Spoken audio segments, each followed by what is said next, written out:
High viewers, welcome to our channel the Bong Sakal. আশা করি সবাই খুব খুব ভালো আছেন। আজকের সকালটা বেশ একটু মেঘলা, এটা অনেকটাই সকাল। তো বাইরে বেশ ঠান্ডা হাওয়া দিচ্ছে। দুপুরের দিকে হয়তো রোদ উঠবে। তো আজকে এখানেরই কাছে একটা পার্কে যাব। একটা ছোট্ট সেলিব্রেশন আছে। তো আপনাদেরকে গিয়ে দেখাবো পার্কটা কিরকম। আজকের আকাশটা কিন্তু খুব সুন্দর আর ভীষণ ঠান্ডা হাওয়া দিচ্ছে বাইরে। এই চলে এসেছি পার্কে।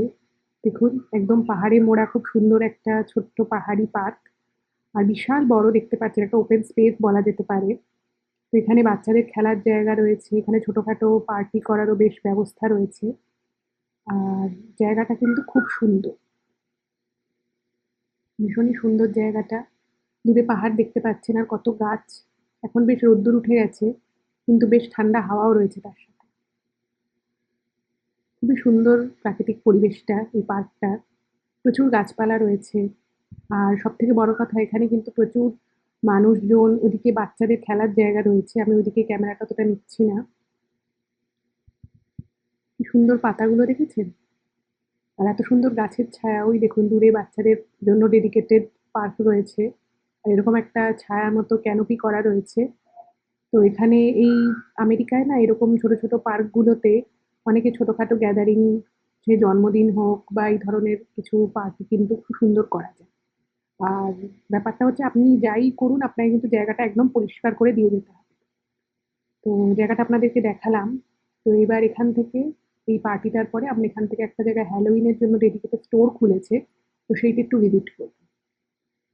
এই দেখুন চলে এসেছি। পুরো স্টোরটা কিন্তু এখনো হ্যালোইন প্রচুর দেরি আছে, কিন্তু এই পুরো স্টোরটা হ্যালোইনের জন্য সুন্দর করে সাজিয়ে তুলেছে। বিভিন্ন রকমের ভৌতিক জিনিসপত্র আপনারা এখানে দেখতে পাবেন। এখানকার মানুষেরা কিন্তু খুব সুন্দর করে সাজায়। মানে বিনোদনের এই ধরনের ভৌতিক পুতুল-টুতুল বাড়ির সামনে দেয়। মানে কি বলবো, এদের কাছে না এটা খুব সেলিব্রেট করার মতো একটা বিষয়। দেখেছেন এরকম একটা কিরকম একটা ভৌতিক মাকড়সা টাইপের। আর পুরো স্টোরের থিমটাই কিন্তু এরকম ভূতকে নিয়ে। দেখুন ওপরে মাথাটা কিরকম ভাবে দুলছে। কিরকম ভয়ঙ্কর না? স্টোরটাকে একটুখানি আপনাদেরকে যতটা পারবো ঘুরে দেখাবো। এখানে প্রচুর বাচ্চারাও এসেছে। এই দেখুন। আর জিনিসগুলো দেখে মনে হচ্ছে না অনেক পুরনো পুরনো, কিন্তু অ্যাকচুয়ালি এইভাবেই জিনিসটাকে বানানো হয় যাতে পুরনো বেশ ভয় ভয় একটা ব্যাপার থাকে। দাঁড়ান দেখাই।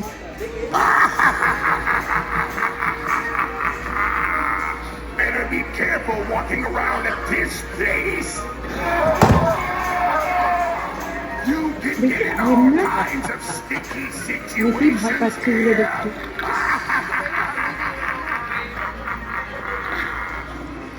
বিশাল বড় স্টোর আর প্রচুর জিনিস আছে।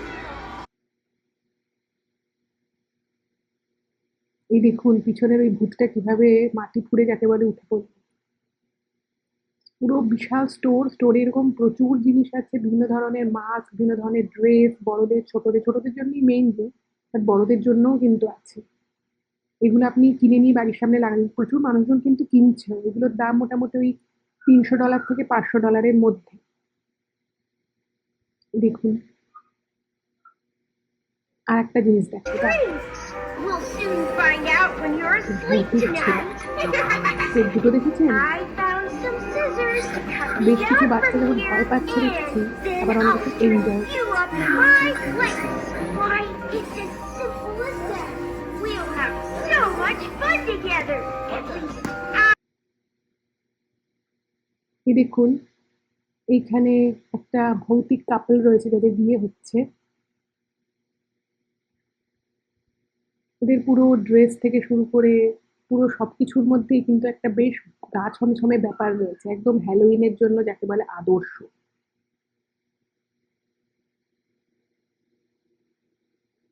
আমার সামনেই এই সেটটা একজন বুকিং করলো। সে একটু পরে তার বড় র্যাম গাড়ি, এরকম এটার দাম হচ্ছে প্রায় $280। তো সে এসে নিয়ে যাবে।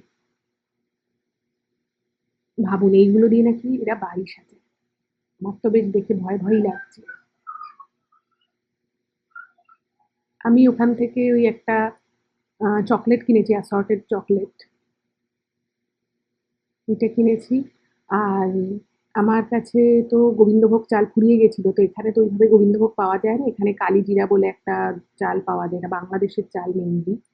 তো সেইটাই নিয়ে এসেছি। যেহেতু সামনেই জন্মাষ্টমী রয়েছে, সেইজন্যই আনা। চালটা আপনাদেরকে একটুখানি খুলে দেখাচ্ছি। এই হচ্ছে চাল। তবে চালটার আমাদের যেমন গোবিন্দভোগ চালের প্যাকেট খুললেই যে একটা খুব সুন্দর সুগন্ধ বেরোয়, সত্যি কথা বলতে কি এই চালের কিন্তু সেরকম কোনোই সুগন্ধ নেই। তো যাই হোক, যে দেশে যেরকম আমেরিকায় এই চালটাই পাওয়া যায়, এভেইলেবল রয়েছে। তো এটাই নিয়ে আসতে হয়। কাল জন্মাষ্টমী। তো আপনাদেরকে অবশ্যই দেখাবো। আজকে জন্মাষ্টমী। খুব ছোট্ট একটা সেটআপ আছে আমার এখানে ঠাকুরের। এমনি একটা টেবিল কিনে এখানেই আমি ঠাকুর রাখি। এই হচ্ছে আমার গোপাল সোনা। তো এখানেই আজকে আমি ছোট্ট করে নিজের মতো করে, একদমই নিজের মতো করে আমি চেষ্টা করব কিছু একটা করার।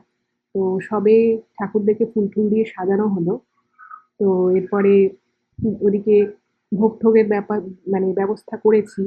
তো তার মধ্য থেকে একটু, একটু করে এসে ভিডিও করছি। আপনাদেরকে দেখাবো। এই গোপাল ঠাকুরের ড্রেসটা আমি নিজে হাতে বানিয়েছি। একেবারেই খুব একটা যে ভালো হয়েছে তা নয়। কিন্তু ঠাকুরকে যে পরাতে পেরেছি এটাই আমার খুব আনন্দ আসলে। আর এখানে অনেক রকমেরই ফুল পাওয়া যায়। তবে গোলাপ ফুলটাই আমার বেশ ভালো লাগলো। তাই আমি গোলাপ ফুলটাই নিয়েছি। তবে তুলসী পাতাটা এখানে পাওয়া যায় না। মানে খুব একটা আমি দেখিনি। তো জানি না কোথাও পাওয়া যায় কিনা। তবে খুব একটা এভেইলেবল নয় এখানে। আর আমার বাড়ির এখানে আশেপাশে তো কোথাওই বা কোনো স্টোরে পাওয়া যায় না। ওদিকে ভোগের আয়োজন করছি। আমি আপনাদেরকে আগের দিন চাল দেখিয়েছিলাম। ঠাকুরকে একটু চন্দনের ফোঁটা পরালাম। মনে হচ্ছিল যে একটু চন্দনের ফোঁটা দিয়ে সাজাই। তো নিজের মনের মতো করে একটু সাজালাম। চেষ্টা করলাম আরকি। ওদিকে খিচুড়ি বসিয়েছি। তো মাঝখানে এসে একটুখানি ঠাকুরেরকে সাজিয়ে গেলাম। খুব একটা কিছু করতে পারছি না। খুবই ছোট্ট করে একটা আয়োজন করার চেষ্টা করেছি। তো ভোগটা কমপ্লিট হলে ঠাকুরকে নিবেদন করব। তারপরে আপনাদের জন্য অবশ্যই ভিডিও করে আপনাদেরকে দেখাবো। কেমন লাগছে একটু কমেন্ট করে জানাবেন তো? আমার তো বেশ ভালোই লাগছিল সাজিয়ে। মানে আমার নিজের মনের দিক থেকে বেশ ভালো লাগছে। পুজো হয়ে গেছে। এই সামান্য একটু আয়োজন করেছি। যেটুকু পেরেছি। মনের মতো করে মানে সাজানোটা আমি মনের মতো করে করেছি। ভোগটা যেটুকু পেরেছি সেটুকুই ঠাকুরকে নিবেদন করে। আমি আর কে? মানে ঠাকুরকে কিছু দেয়ার আমি আর কে? তিনি আমাদের সবাইকে দান করছেন। তো এইটুকু সামান্য আয়োজন করেছি আজকে জন্মাষ্টমী উপলক্ষে। আপনাদের সাথেও পুজো হয়ে গেছে। আপনাদের সাথে একটু শেয়ার করলাম। আপনারাও নিশ্চয়ই বাড়িতে মহা সমারোহে জন্মাষ্টমী পালন করেছেন।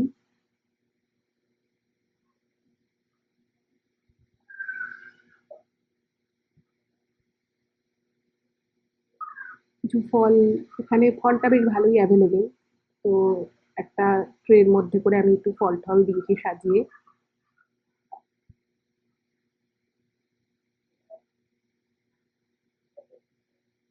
আমার এই ছোট্ট সেটআপ আপনাদের কেমন লাগলো অবশ্যই কিন্তু জানাবেন। এবারে ভিডিওটা দিতে একটু কিছুদিন গ্যাপ হয়ে গেল। তো এরপর থেকে আমি অবশ্যই চেষ্টা করব রেগুলার বেসিসে ভিডিও দিতে। আরেকটা কথা আমি আপনাদেরকে বলি, এখন জানি কলকাতায় একটু খারাপ সময় যাচ্ছে। তবে অবশ্যই ভগবানের প্রতি আস্থা রাখি যে যারা দোষ করেছে নিশ্চয়ই তারা শাস্তি পাবে। আজকে আমি এই পর্যন্তই রাখলাম। আবার পরবর্তী এপিসোডে দেখা হবে। নমস্কার।